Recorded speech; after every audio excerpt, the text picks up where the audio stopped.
자, 마태복음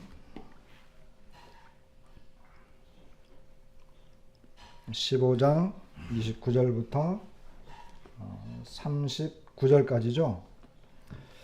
교독을 좀 하겠습니다. 제가 29절 읽으면 우리 성도님들이 30절.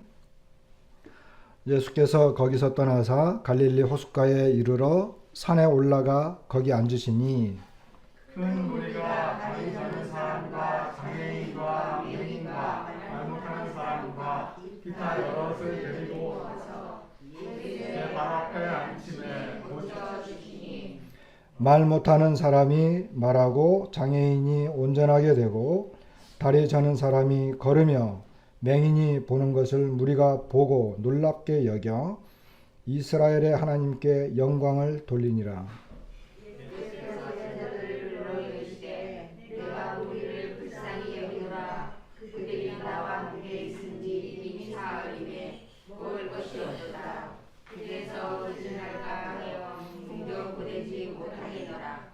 제자들이 이르되 광야에 있어 우리가 어디서 이런 무리가 배부를 만큼 떡을 얻으리이까.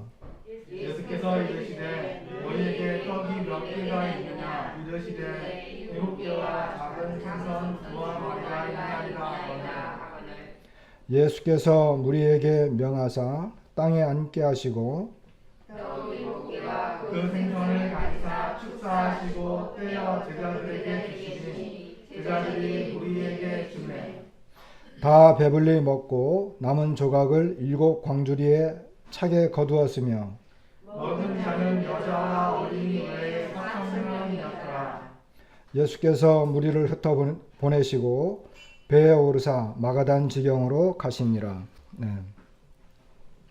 오늘 말씀의 제목은 진정한 왕 앞에 무릎 꿇어라 이렇게 정했는데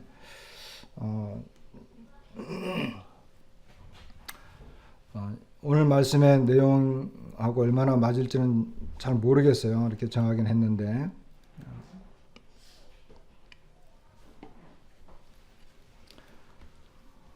여러분 혹시 그 영화 중에 남한산성이라고 하는 영화 보셨어요? 저는 봤는데 그 남한산성이라고 하는 영화에 나오는 한 장면입니다. 이제 병자호란 때 이야기거든요. 이제 우리 그 양력으로 1637년 1월 3일부터 1637년 2월 24일까지 그러니까 약 2달도 채 안 되는 이 기간 동안에 일어난 이와 같은 그 장면이고 이 병자호란을 제가 생각하면 늘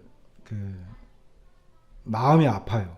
요때 어떤 그 역사적인 배경을 가지고 영화를 만든 것, 그리고 그때 우리 민족이 청나라에게 수탈을 당한 이런 내용들을 생각하면 굉장히 저는 개인적으로 마음이 아픕니다.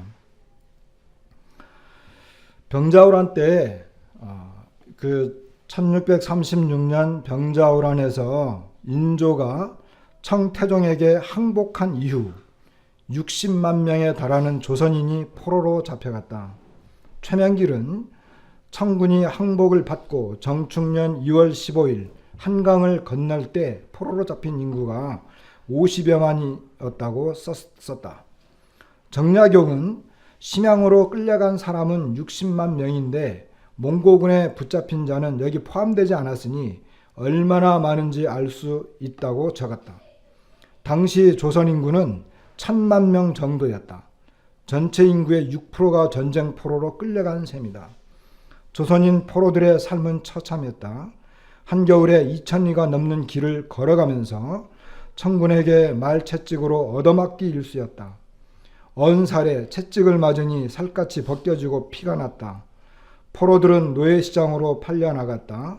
청나라 사람들은 남자든 여자든 조선인 포로의 옷을 모두 벗기고 건강 상태를 본 뒤 값을 치르고 노예를 사갔다. 노예 매매 시장을 지켜본 소현세자는 심양 장계에서 돈을 치르고 포로에서 면하는 이런 속환에 요구하는 값이 비싸기 그지없다.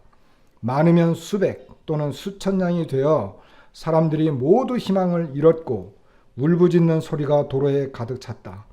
날마다 관소 밖에서 울며 호소하니 참혹하여 차마 못 보겠다고 적었다. 병자호란 포로 60만 명의 순환사, 조선인 60만 노예가 되다라고 하는 그 책에 나오는 내용입니다. 압록강을 건너가면 다시 돌아올 수 없고 그 영화의 한 내용이에요. 그런데 그 압록강을 다시 건너서 다시 고국으로 돌아와도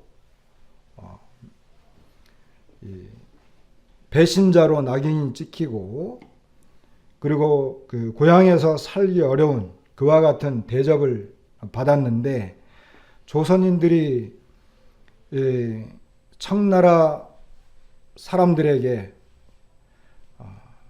당한 이런 수모와 이런 그 백성들을 이 지경까지 몰고 간 그 당시에 이 정치, 왕 이런 사람들의 그 모습들을 생각을 하면 정말 눈물로 볼 수밖에 없는 그와 같은 역사를 우리가 갖고 있습니다.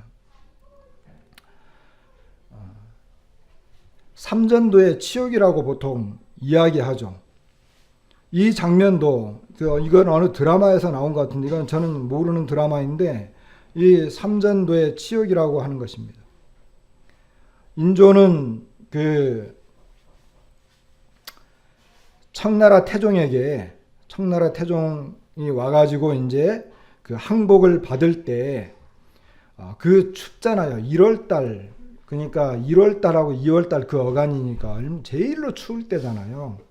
그때 백성들은 정말 참혹하게 끌려갔고 이때 항복 문서를 받는데 문무백관은 물론이고 왕이 직접 왕 태종이 그 앉아 있는 그 자리에서 여기 보면 삼괴 구고 두례라고 하는 3번 무릎을 꿇고 9번 머리를 조아리는 예법.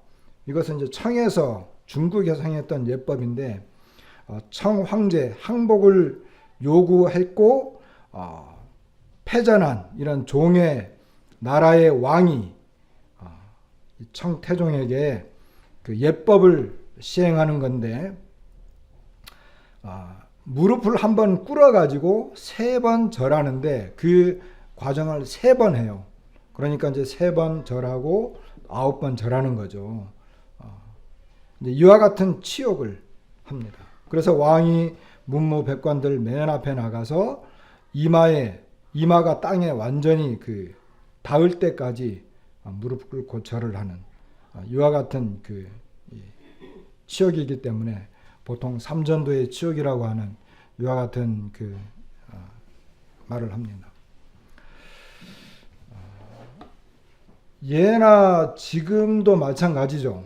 지금도 어떤 나라가 나라를 정복을 해가지고 그 나라를 자기의 속국으로 삼을 때에는 이렇게 그 완전히 그 나라를 점령했고 그 나라가 완전히 그 항복했다라고 하는 이와 같은 그 방법을 써서 그 나라를 정복하고 그리고 이 정복자가 되는 그렇게 해서 자기에게 복종을 시키는 것이 예전에는 뭐 더 그랬고 그리고 오늘날에도 이와 같은 그 일들이 있습니다.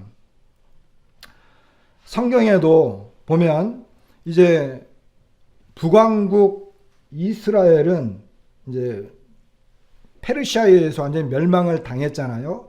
BC 722년입니다. 그리고 BC 586년이 되니까 이제 남왕국 유다도 이제는 바벨론에 의해서 멸망을 당하는데 이 바벨론의 느부갓네살 왕이 쳐들어와 가지고 이 왕을 이 남유다 예루살렘을 점령하고 그 나라를 패망시킬 때 이 선지자 예레미야의 말을 끝까지 그 거부했던 시드기야 왕이 있었습니다. 그런데 이 시드기야 왕이 바벨론에게 항복하지 않고 반항을 하니까 바벨론의 느부갓네살 왕은 예루살렘을 쳐들어와 가지고 이 남유다를 완전히 항복을 시키는데 시드기야 왕을 붙잡습니다. 그리고 왕을 붙잡고 그 보는 앞에서 자녀들을 다 죽여요. 그리고 시드기야 왕은 여기 보는 것처럼 그 두 눈을 뺍니다. 그리고 쇠사슬로 그를 결박해 가지고 바벨론까지 끌고 가서 거기서 죽을 때까지 감옥살이를 하는 이와 같은 역사가 있고, 그렇게 해서 이스라엘은 바벨론에 완전히 패망을 하고 바벨론은 정복자로서 이제 그 군림을 하게 되는 이와 같은 거죠. 그러니까 정복자는 전쟁을 일으켜서 상대 나라를 완전히 멸망시키고, 그리고 거기에 있는 왕과 백성들을 무참하게 수탈하고 죽이고 완전히 항복을 받아내서 굴복시키는 이와 같은 그 상황이 되고, 그리고 멸망당한 나라는 본인이 좋든 싫든 어때요?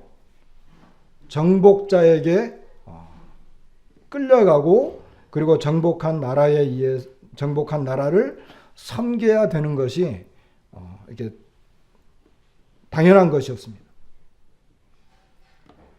그런데 오늘 우리가 본 이 본문하고 그럼 이것이 어떤 관계가 있느냐? 오늘 본문을 보니까 예수님께서 그 저쪽 두로와 시돈 지역, 지난 시간에 우리가 봤죠? 그쪽을 이렇게 여행을 해서 빙 돌아서 이제 남쪽으로 여행을 하시면서 다시 갈릴리로 오셨습니다.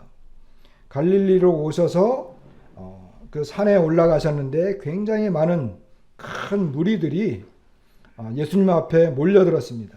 근데 거기에는 장애인들, 그리고 말 못하는 이런 사람들, 마가복음에는 좀 더 구체적으로 이렇게 말도 못하고 귀가 이렇게 먹힌 이런 그 사람을 예수님께서 직접 회복시켜 주시는 이와 같은 기적의 내용이 나오는데, 오늘 본문에 보니까 그와 같이 이렇게 그 수많은 무리들과 여기 그 장애인들, 맹인들 이런 사람들 다 고쳐줬더니 무리가 그 사건을 보면서 굉장히 놀라워했고, 뭐라고 표현했느냐면 이스라엘의 하나님께 영광을 돌렸다. 이렇게 말씀이 나와 있는 것을 보게 됩니다. 그리고 그 큰 무리들을 예수님께서 이렇게 보시면서 뭐라고 말씀하시느냐 하면은 사흘째 예수님하고 함께 있었지만 이 사람들이 이제 먹을 것이 없다. 여기서 그냥 보내게 되면은 이 사람들이 길을 가다가 정말 기진할 것 같다. 여기 보니까 참 은혜스러운 말씀이 한 구절 보여요. 32절 후반부에 보게 되면 길에서 기진할까 하여 굶겨 보내지 못하겠노라. 예수님께서 굶겨 보내지 못하겠노라. 예수님이 병자도 고치고 귀신도 쫓아내고 죽은 사람도 살려는, 예수님이 못하는 것이 없는데 예수님이 못하는 게 하나 있었어요. 그게 뭐냐면 백성들이, 그 예수님께로 나아왔던 큰 무리들이 굶어서 돌아가다가 허덕일까 봐 가지고 그것을 예수님이 차마 볼 수 없기 때문에 굶겨 보내지 못하겠다. 예수님은 굶겨 보내지 못하시는 이런 분이시구나 하는 생각을 했습니다. 우리가 아무리 물론 이제 지금도 뭐 굶는 나라가 있고 기아에 허덕이는 많은 나라가 있고, 그리고 그리스도인들도 가난한 나라에 살면서 이런 경우가 있겠지만, 사실 현재 우리 자신에게 적용해 볼 때 우리가 이제 굶지는 않잖아요. 어찌됐든 예수님은 굶겨 보내지 못하겠다. 그러면서 4,000명이나 되는 이런 무리들에게 예수님께서 떡 7개로 그리고 물고기 2마리로 그들을 먹여 살리는 이렇게 먹이시는 이와 같은 그 장면이 오늘 우리가 본 내용입니다.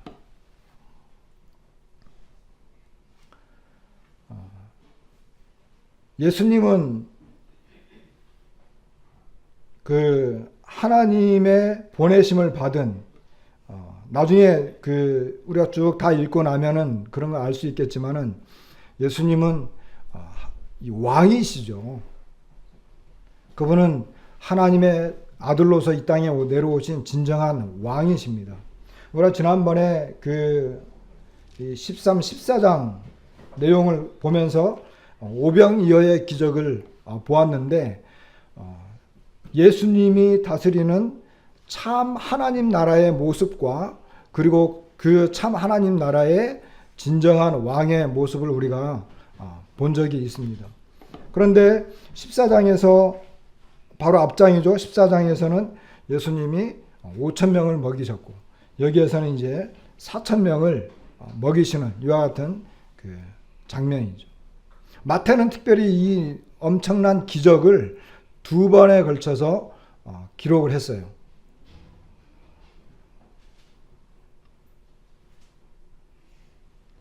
중요하니까 그랬겠죠.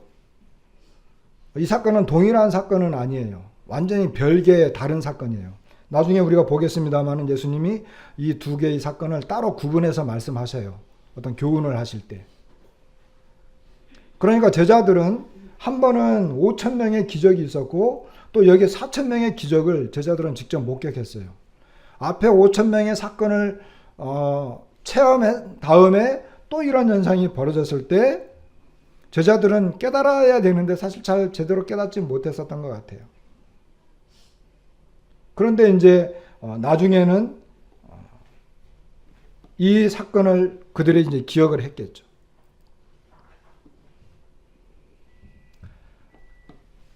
여러분 혹시 그 집에서 나와가지고 골목길을 가는데 그 한 골목길을 막 나와 걸어가고 있는데 골목에서 10,000원짜리 하나를 한쪽 구석에서 주었어요. 와 이게 웬 행제냐 하고 이제 엄청 기분이 좋아가지고 그걸로 뭐 맛있는 걸 사 먹었어요. 돈 주면 뭐 사 먹어야 된대요. 그럼 뭐 따로 보관하면 그것도 없어진다나 사 먹어야 된다. 자 다음 날 또 그 골목길을 나왔어. 어떤 기대 심리가 있을까요? 어떤 기대 심리가 있죠? 어떻게 그 자리에 눈이 가요 안 가요? 눈이 가겠지.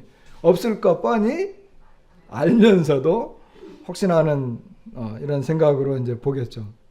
근데 진짜 또 있어. 그럼 어떻게 될까요? 기분 좋아요. 이거는 그러면은 그 우연히 일어난 걸까요? 아니면 누군가가 의도적으로 한 걸까요? 의도적으로 한 거예요. 잘 모르겠어요. 저는 그런 경험 해보지 않아서. 자, 똑같은 대형 사건이 2번에 걸쳐서 일어났어요. 그러니까 이 사건은 엄청난 의미가 있는 그런 사건이겠죠?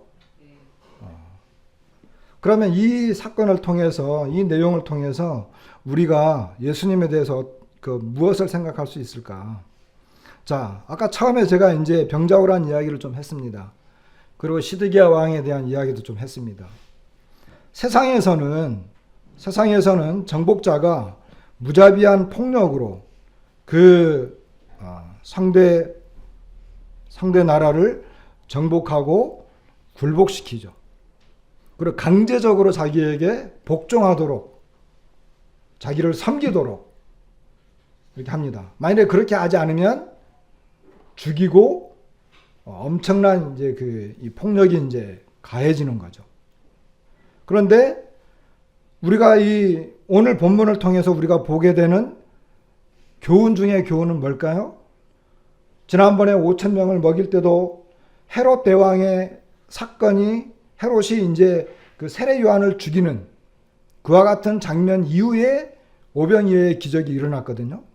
여기 4,000명은 하나님의 말씀을 폐하고 분개하면서 예수님을 죽이려고 하는 이 사람들을 떠나서 두로와 시돈을 지난 다음에 다시 내려와서 4,000명을 먹였어요. 그러니까 예수님은 뭐 정치적으로든 종교적으로든 그 당시에 사람들에게 어떤 위협을 받고 나서 떠나셨다가 다시 돌아와 가지고는 수많은 사람들을 고쳐주고 그들에게 정말 이 하나님의 능력을 보여주세요. 그리고 많은 무리들이 주님을 따르고, 그리고 주님은 그것에서 끝나는 게 아니라 그들을 먹이시는, 그들에게 정말 이 풍요로움을 제공하는 이런 그 과정을 반복하신단 말이에요. 이 내용의 흐름이 그래요. 그러니까 세상 나라와 하나님께서, 특별히 우리 주님이 다스리는 하나님의 나라의 모습이 이렇게 대조적으로 완전히 비교되는 모습을 보게 되는 것입니다. 한쪽은 죽이고 핍박하고 박해하고 그런 것이고, 그리고 세상에 있는 많은 이 강대국이나 이런 나라가 또 다른 이 약소국, 그리고 자기 주변에 있는 나라를 정복해서 강제적으로 자기를 섬기도록 하는 이와 같은 것이 세상적인 방법이지만, 하나님의 나라에서 우리 주님은 어떻게 했어요? 아까 32절에 보니까 예수께서 제자들을 불러 이르시되 내가 무리를 불쌍히 여기노라.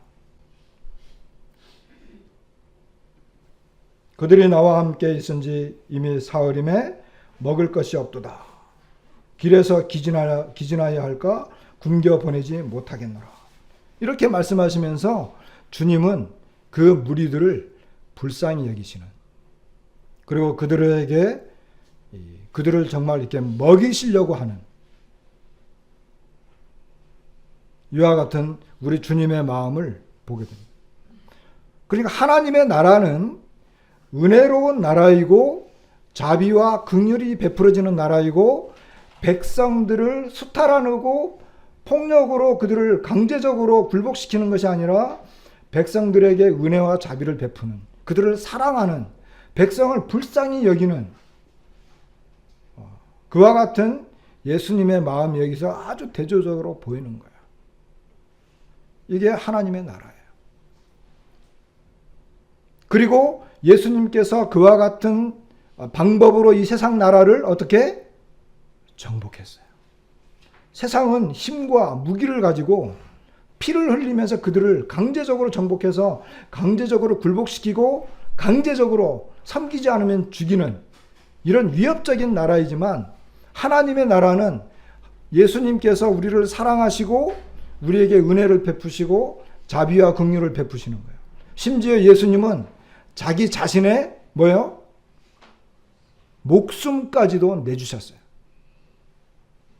예수님은 자기 자신의 목숨까지도 내주시고 모든 것을 다 내주실 만큼 우리를 위해서 자신을 헌신하셨어요. 그러면서 예수님께서 제자들에게 내가 너희를 사랑한다. 그리고 이 백성들을 보면서는 예수님은 무리를 정말 불쌍히 여기셨어요. 아니 먹을 것도 없고 여기 광야하고 누가 날 따라오라 그랬어? 너희들 왜 나를 따라왔는데? 어쩌면 이 무리들 속에는, 갈릴리 호수니까 어쩌면 이 무리들 속에는 예전에 오병이어의 어떤 기억이 있는 사람들도 있을지 몰라요. 기록이 안 됐으니까 모르지만 수많은 사람들은 예수님이 어떤 분인가를 알고 따라왔을지도 몰라요. 어쨌든 예수님과 함께 있는 동안 그들은 말씀을 들었고, 그들이 이제 돌아가야 되는 시간이 됐을 때 예수님은 그들을 불쌍히 여기셨습니다. 다시 말하면 예수님은 그들을 불쌍히 여기시고 그들에게 은혜와 자비를 베푸시고 사랑을 보여주셨는데, 그 은혜로 사랑으로 사람들을 정복하셨어요.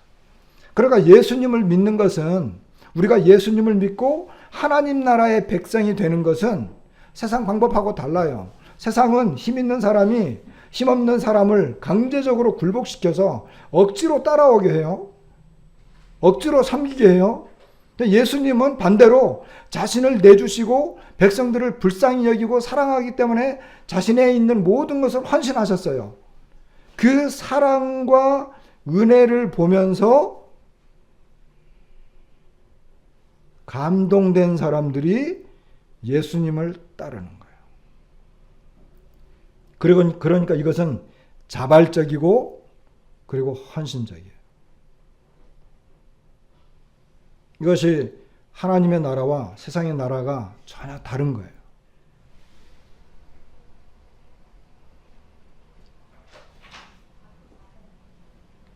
(31절) 후반부에 보게 되면 사람들이 굉장히 놀랐다 그랬잖아요. 말 못하는 사람이 말하고 장애인이 온전하게 되고 다리 저는 사람이 걸으며 맹인이 보는 것을 무리가 보고 놀랍게 여겨 이스라엘의 하나님께 영광을 돌리니라. 그들이 고침을 받고 온전해지니까 당연히 그랬겠죠. 그런데 이스라엘의 하나님께 영광을 돌렸어요. 그 이후에 32절이 이어지는데 30절에 큰 무리가 나와서 예수님 앞에 나왔는데 32절에 보면 예수님이 내가 무리를 불쌍히 여기노라. 그러면서 아까 말한 것처럼 길에서 기진할까 하여 굶겨 보내지 못하겠노라. 그러니까 33절에 제자들이 이르되 광야에 있어 우리가 어디서 이런 무리가 배부를 만큼 떡을 얻으리이까. 이렇게 말씀합니다. 제자들이 무슨 말을 하냐면 주님 지금 우리가 광야에 있습니다. 우리가 어디서 이런 무리가 배부를 만큼 떡을 얻겠습니까? 이 내용을 보면 우리가 어떤 생각이 나요? 이 내용을 보면 어떤 생각이 나요? 자, 우리 출애굽기 16장 한번 열어보세요. 출애굽기 16장 2절부터 보겠습니다. 이스라엘 자손 온 회중이 그 광야에서 모세와 아론을 원망하여 이스라엘 자손이 그들에게 이르되 우리가 애굽 땅에서 고기 가마 곁에 앉아 있던 때와 여기 보면 떡을 배불리 먹던 때에 여호와의 손에 죽었더라면 좋았을 것을 너희가 이 광야로 우리를 인도해내어 이 온 회중이 줄여 죽게 하는도다. 이스라엘 백성들이 모세를 따라 나와 가지고 이제 그 가나안 땅으로 가는 여행 중에 있는데 신광야에서 그 신광야라고 하는 그 광야에서 이스라엘 모든 회중이 원망을 합니다. 그러면서 우리가 애굽 땅에서 고기 가마 곁에 있을 때 거기서 고기도 먹고 떡을 배불리 먹지 않았느냐. 그냥 거기서 그렇게 살다가 죽는 것이 좋았을 건데 너네가 우리를 지금 광야로 이끌어내 가지고 여기서 어떻게 한다? 줄여서 죽게 한다. 굶주려 죽게 하고 있다. 지금 이야기하는 거예요. 이스라엘 백성들의 원망은 여기서 그치지 않아요. 17장에 가보면 여기서는 굶주려 죽게 한다. 그랬는데 17장에 가면 17장 2절에 보게 되면 백성이 모세와 다투어 이르되 우리에게 물을 주어 마시게 하라. 모세가 그들에게 이르되 너희가 어찌하여 나와 다투느냐. 너희가 어찌하여 여호와를 시험하느냐. 거기서 백성이 목이 말라 물을 찾으매 그들이 모세에게 대하여 원망하여 이르되 당신이 어찌하여 우리를 애굽에서 인도해 내어서 우리와 우리 자녀와 우리 가축이 목말라 죽게 하느냐. 이렇게 원망하면서 하나님을 원망하는 걸 보게 됩니다. 그러니까 그들이 이제 굶주려 죽게 됐다. 우리가 애굽에 있을 때는 고기 가마 곁에서 배불리 먹지 않았느냐. 그런데요, 오늘 본문 아까 이제 여러분 보시 그 본문에서는 굶주려 죽을 것을 누가 먼저 걱정해요? 예수님이 먼저 걱정해요. 이 무리들이 가다가 기진해서 굶주렸기 때문에 기진해서 이 허덕일까 봐가지고 내가 걱정한다. 근데 여기서는 백성들이 걱정해요. 그러니까 예수님은 그 옛날 이스라엘 백성들이 광야에서 굶주려 가지고 그들이 굶어 죽을 것을 걱정했던 그 내용을 예수님은 아시는 거예요. 그리고 예수님 본연의 마음속에서는 그 사람들이, 이 큰 무리들이 굶는 거에 대한 진정한 염려가, 진정한 이런 그 어떤 염려, 이런 것들이 있을 수 있었겠지만, 그 내용 속에는 출애굽을 해가지고 이스라엘 백성들이 광야에서 원망했던 그 내용들이 이미 아마 이렇게 스쳐 지나갔을 거예요.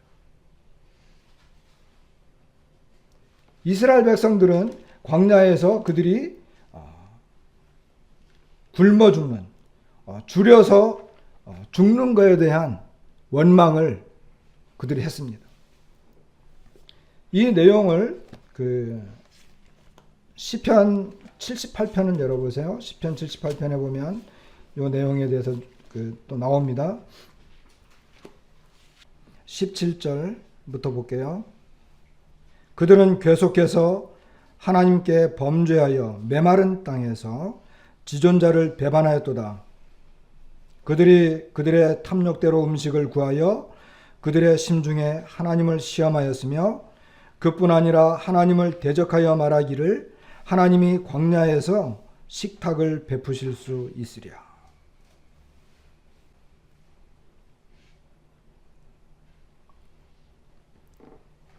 시편 기자는 그들이 하나님을 시험했을 뿐만 아니라 하나님을 대적했다고 말하고 있습니다. 그러면서 하나님이 광야에서 식탁을 베푸실 수 있겠느냐. 200만이나 되는 그 백성들을 위해서 과연 식탁을 베풀 수 있겠느냐. 우리를 먹일 수 있겠느냐. 우리를 이 굶주림에서 벗어나서 우리를 과연 먹이실 수 있겠느냐. 이렇게 하면서 아론과 모세를 향해서 원망하면서 대적했잖아요. 그러니까 이게 하나님을 대적한 거예요. 22절에 보니까 이는 하나님을 믿지 아니하며 그의 구원을 의지하지 아니한 때문이로다.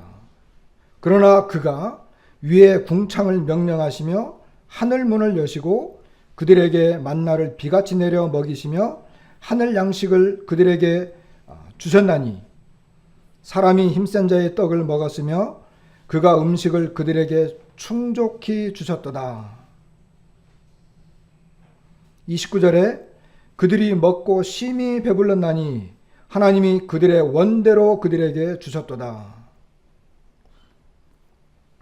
32절 이러함에도 그들은 여전히 범죄하여 그의 기이한 일들을 믿지 아니하였으므로 하나님이 그들의 날들을 헛되이 보내게 하시며 그들의 횟수를 두려움으로 보내게 하셨도다. 이제 쭉 나오는데 여기 보니까 그럼에도 불구하고 하나님께서는 하늘문을 열으시고 그들을 충족히 먹이시고 그리고 고기를 통해 가지고 그들을 먹고 심히 배불렀다. 하나님이 그들의 원대로 그들에게 주셨다. 이렇게 이야기하는 걸 봐요. 이 장면이 바로 오늘 우리가 본문에서 보고 있는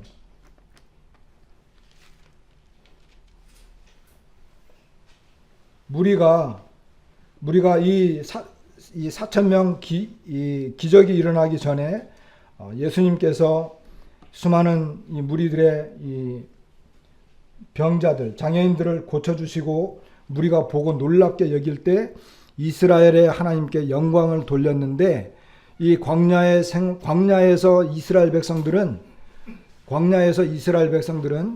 이스라엘의 하나님의 영광, 그 하나님의 영광을 그들이 직접 목도했어요. 그들은 여전히 그런 걸 보면서도 계속해서 그들은 반역을 저질렀지만 그들은 이스라엘 하나님의 영광을 그들이 보았는데 여기 동일하게 이 사람들도 이스라엘의 하나님께 영광을 돌렸잖아요. 그런데 그 장면 이어서 바로 4,000명이나 되는 사람들을 배불리 먹였을 때 예수님의 의도는 뭐냐?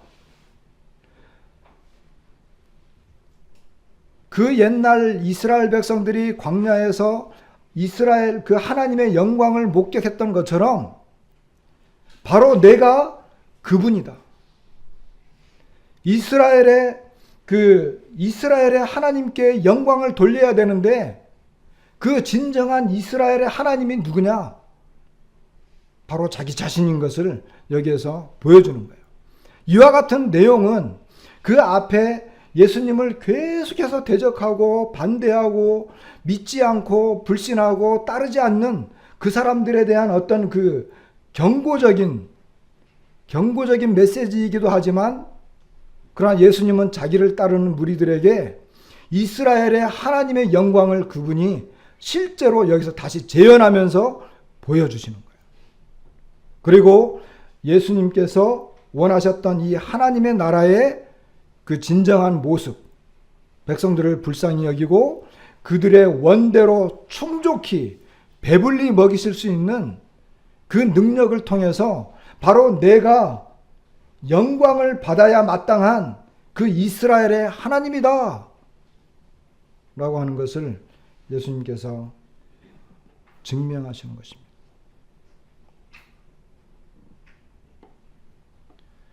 그래서 예수님이 다스리는 방법과 예수님께서 그 백성들을 인도하는 방법은 세상의 방법하고 전혀 달라요. 지금도 세상은 자기에게 굴복하는 자, 그리고 어떤 힘의 방법으로 우리 사람들을, 인생들을 굴복시킵니다. 그것이 돈이 되었든 어떤 명예가 되었든 이 세상에는 많은 사람들이 추구하고 따라가는 방법이 있잖아요. 그러나 그것은 이 세상의 어떤 그 권위와 힘으로 세상 사람들을 굴복하고 강제적으로 자기를 따르도록 해요. 마귀가 예수님을 시험할 때 높은 산에 올라가 가지고 천하만국을 다 보여주면서 이것은 내게 넘겨준 것이므로 너가 만일 나에게 절을 하면 이 모든 것을 다 너에게 주겠다. 오늘날 마찬가지예요. 오늘날 예수님을 믿지 못하고 살아가는 사람들은 자기가 인정하든 인정하지 아니하든 세상의 권위와 그 막강한 힘 아래 굴복당하고 그 권위 아래 살아가요. 어린아이들부터 시작해가지고 나이 많은 사람들까지 다 세상의 힘에 굴복당해서 그 살아가요. 그 세상은 돈을 주겠다. 어떤 직장을 주겠다. 어떤 기회를 주겠다. 뭘 주겠다. 너 나에게 굴복해. 그리고 그 굴복당한 사람들이 그것에 따라가는 거예요. 건강을 주겠다. 복지를 주겠다. 힘의 논리예요. 그럼 예수님은 뭐예요? 예수님은 그런 힘의 논리가 아니었습니다. 예수님은 오히려 그를 반대하고 대적하고 위협하고 따르지 않는 이런 사람들에게 오히려 그들을 불쌍히 여기고, 여기 시편 78편 그 뒤에 보면요, 하나님께서 이스라엘 백성들을 그래도 불쌍히 여기세요. 왜? 그들의 어떠함을 알기 때문에. 그들이 먼지와 같고 안개와 같고 불면 날아가 버릴 수밖에 없는 존재인 것을 아셔서 그들을 불쌍히 여기셨다라고 하는, 그리고 그들의 은혜를 베푸셨다라고 하는 그 내용이 뒤이어 나오거든요. 여기 예수님도 마찬가지예요. 그분은 지금도 우리를 불쌍히 여기시고 우리에게 충족히 배부르 우리를 여기 보면 마태복음 본문에 보면 36절 맨 뒤에 보면 제자들이 무리에게 주매 다 37절에 다 배불리 먹고 그랬어요.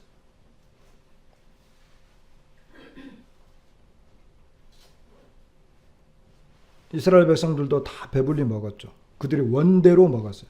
충족히 채워졌어요. 자, 그러면 우리가 한 가지 생각해 볼 것이 있습니다. 나는 어떤 힘의 논리에 굴복할 것인가? 이 세상이 보여주고 있는 그 힘에 의해서 내가 강제적으로 끌려갈 것인가?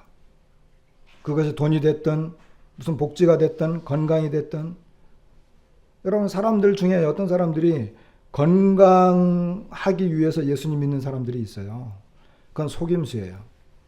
물론 예수님 건강을 회복시켜 주시기도 하고 병든 자를 치료해 주시는, 여기 본문에 있는 것처럼 그런 분이시지만 건강하기 위해서 교회에 온다라고 하는 것은 이기적이에요.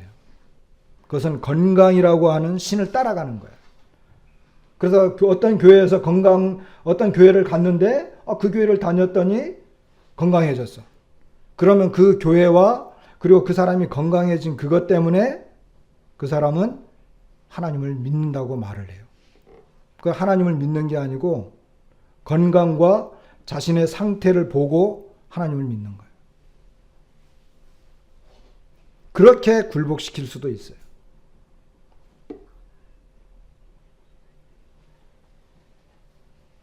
그런 것들이 세상의 논리예요. 그러나 지금 우리 하나님 나라에서는 어때요? 예수님께서 우리에게 은혜를 베푸시고 자신의 생명을 십자가에서 우리에게 내주시고 우리의 죄를 담당하셨어요. 주님은 우리에게 자신의 전부를 주시고 자신을 따라오라고 말씀하세요. 너 나를 안 따라오면 너 죽는 거야 이렇게 하지 않고 너 나를 따라오라고 말씀하세요. 그러니까 하나님 나라의 원리는 자발적이에요. 그리고 감사의 마음이에요. 그러니까 하나님의 은혜와 우리 주님의 그 긍휼과 주님이 우리에게 베풀어 주신 그 사랑을 발견하게 되면, 깨닫게 되면 자발적으로 예수님을 따르도록 하는 것이 주님의 방법이었어요. 그러면 이제 결정을 해야 되겠죠? 나는 그럼 어떻게 할 것인가? 나는 누구에게 굴복당하고 누구의 종인가? 누구를 섬기고 있는가? 아니면 지금 이 순간에 나는 주인을 바꿀 것인가? 나를 불쌍히 여겨주시고 나를 온전하게 고쳐주시고 그리고 나를 풍성하게 해주실 수 있는 분, 나에게 진정한 영원한 생명을 주신 그분을 따를 것인가? 그것이 이제 결정이 되는 거죠. 그래서 예수님의 그 은혜의 그 불쌍히 여기심과 그리고 우리에게 베풀어 주신 그 사랑을 통해서 이제 우리는 예수님을 믿고 따라갈 수 있게 되는 것입니다. 여기 4,000명의 기적은 또 다른 기적으로 두 번에 걸쳐서 일어난 기적이지만 옛날 이 광야에 이스라엘 백성들이 광야에서 이스라엘의 하나님 그 영광을 목격했던 것처럼 여기에서도 그래 맞아 진짜 이스라엘 하나님의 영광이 바로 나야 그걸 내가 보여주겠어 그와 같은 의도가 숨어있고 그 배경은 지금 주님이 이와 같은 기적들을 행하고 많은 무리를 고쳐주시고 그를 따르게 했던 그 전체적인 배경은 위협과 반대, 대적 이와 같은 것들이 막 이렇게 주변에서 이렇게 잔뜩 쌓여 있는 상태에서 주님은 자신의 진정한 모습을 우리에게 증명하신 사건입니다. 이와 같은 내용을 이렇게 보시고 우리는 왜 주님을 따라야 되는지, 왜 내가 주님을 자발적으로 따라야 되는지 이와 같은 것들을 알 수 있어요. 아직까지도 내가 주님을 따라야 되는 이유를 모른다고 한다면, 내가 주님을 믿고 섬겨야 되는 이유를 모른다고 한다면 오늘 본문의 말씀이 보험이 되었기를 바랍니다. 말씀을 마치겠습니다.